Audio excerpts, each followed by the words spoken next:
What is true greatness? Is it wealth, fame, or power?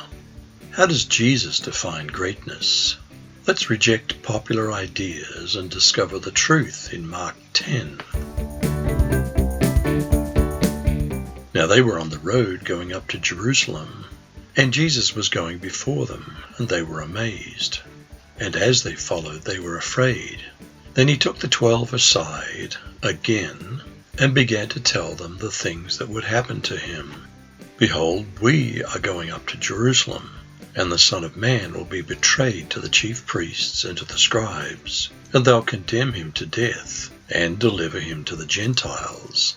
And they'll mock him, and scourge him, and spit on him, and kill him. And the third day he'll rise again. It's important to note these introductory thoughts because Jesus and the disciples were worlds apart in understanding at this point.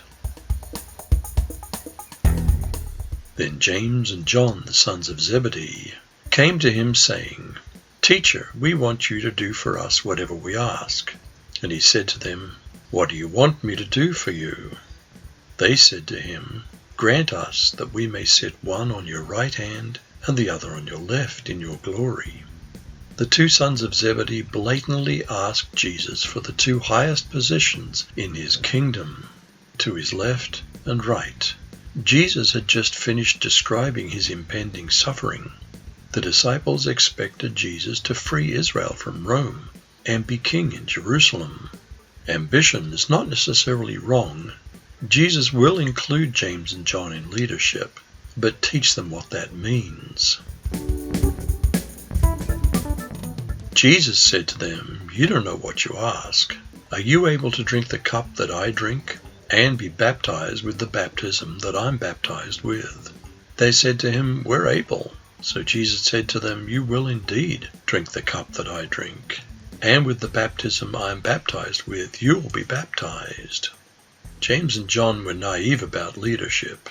It means loneliness, being slandered, criticism, conflict, false accusations, stress, depression, burnout, temptation, financial struggles, and lack of personal time.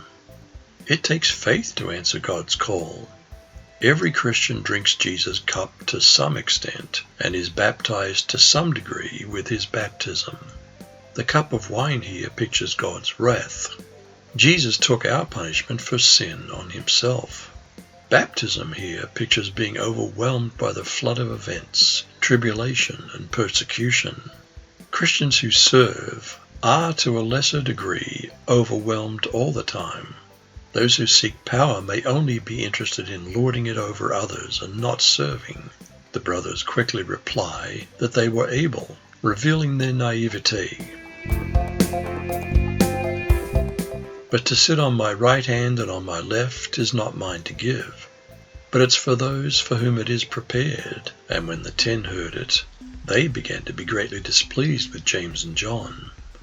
But Jesus called them to himself and said to them, "You know that those who are considered rulers over the Gentiles lord it over them, and their great ones exercise authority over them."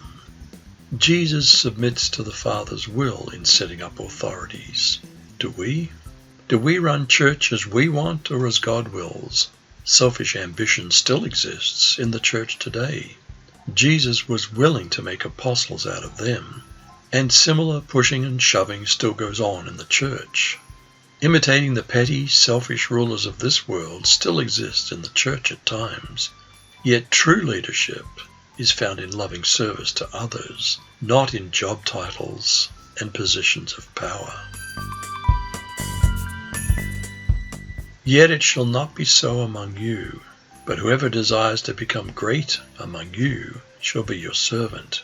And whoever of you desires to be first shall be slave of all. For even the Son of Man didn't come to be served, but to serve, and to give his life a ransom for many."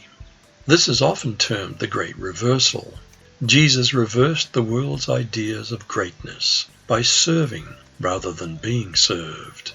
Jesus came from fabulous heavenly wealth to be born among the stench of a stable, lived as a homeless preacher, and died the death of a criminal on a cross to take away our sins. Every disciple should model Jesus' sacrifice, lay down our lives in loving service. Titles are not true greatness. Service is.